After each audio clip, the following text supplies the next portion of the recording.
Fatal misstep of intellectuals is assuming that superior ability within a particular realm can be generalized to superior wisdom or morality overall.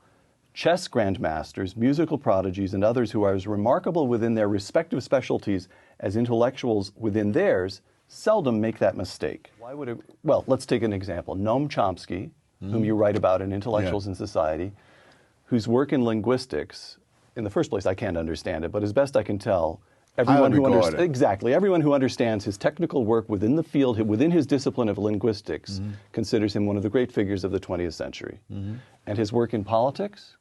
Absurdity. The same could be said of Bertrand Russell and his landmark works on mathematics and other people in other fields, but they step outside their fields. And when you step outside your level of specialty, sometimes that's like stepping off a cliff. Well, trying to denigrate Dr. Fauci probably isn't the best approach. You want the experts to get the airtime, let them talk about, what drug trials have worked, which ones haven't. Don't, mislead people on those things. And, the US CDC is a very capable organization, the best in the world. So the intellectual temptation is to say, look, we already know everything. That's right. If only we also had the power, all the power, yes, everything would be just fine. Yes. And what's wrong with that view?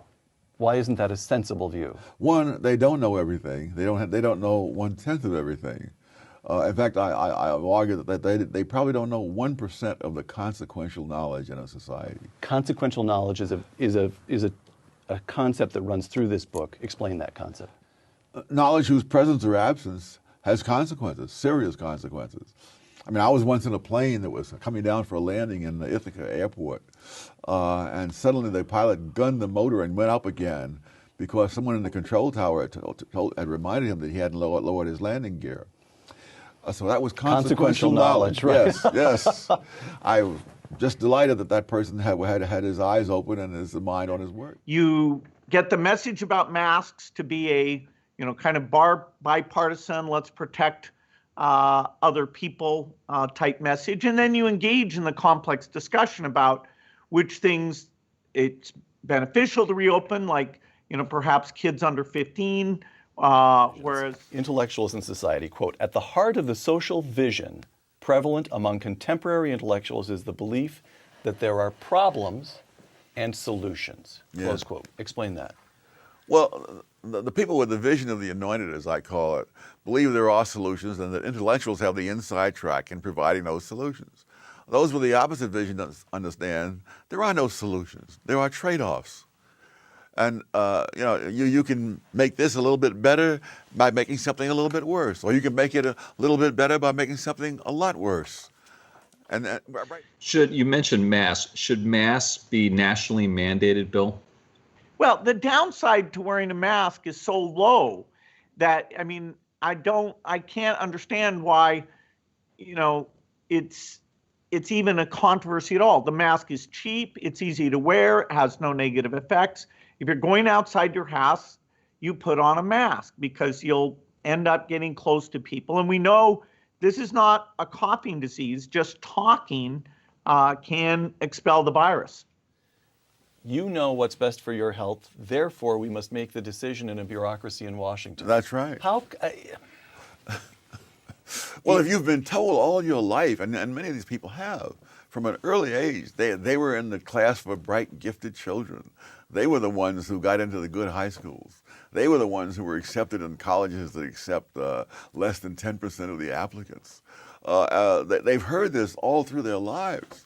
And after a while, they must, in all due modesty, believe it. We should be able to manufacture a lot of vaccines, and that vaccine, key goal is to stop the transmission, to get the immunity levels up so that you get almost no infection going on whatsoever.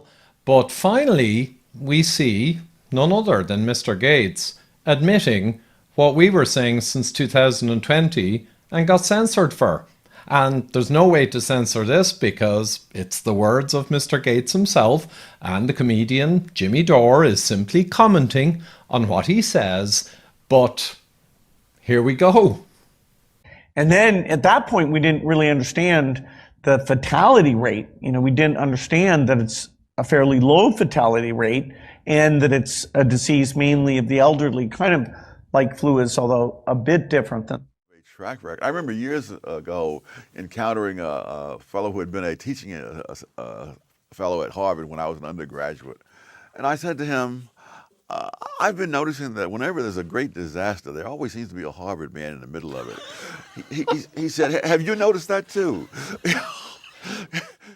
Bill Gates is one of the world's richest men. His ability in software, however, does not translate into a self-appointed role as a leader of the pandemic response. As Sowell points out, he has literally walked off a cliff intellectually, as everything he says here is wrong. From his faith in Dr. Fauci and the CDC, to his sole focus on vaccines, to his cavalier attitude on the shutdown of society, human relations are not computer code, and Bill Gates does not understand 1% of 1% of what makes a society function. He most clearly demonstrates this with his comments on masking. Forcing people to mask up was not a trivial thing. Aside from the fact that they don't work, taking away the ability to express emotions is dehumanizing. Masks contributed to a pandemic of depression and have had a profoundly negative effect on children. Worse, they extended the pandemic, really a panic, by keeping people in a state of fear. This sowed the seeds for the dystopian horrors that followed, from vaccine mandates to the scapegoating of the unvaccinated. The virus, no worse than a bad flu, as Gates now admits, was not unprecedented. What was a leadership class, which includes Mr. Gates, who seemingly abounded reason for madness, creating the mass delusion we've all been living under for the last 2 years. Currently, I am writing a book which is going to explore how this COVID mass psychosis was created by leaders like Mr. Gates over the last 2 years. It will explain how this happened, why it happened, and what needs to be done so that it never happens again. Further, it will also give you the tools to wake up the people in your own life who still suffer from this delusion. If this interests you, I could use your help. I want this book to be the best out there, and I could use some feedback. Click the link below and I will send you a rough draft of the first 3 chapters. Thank you in advance for any help you can give.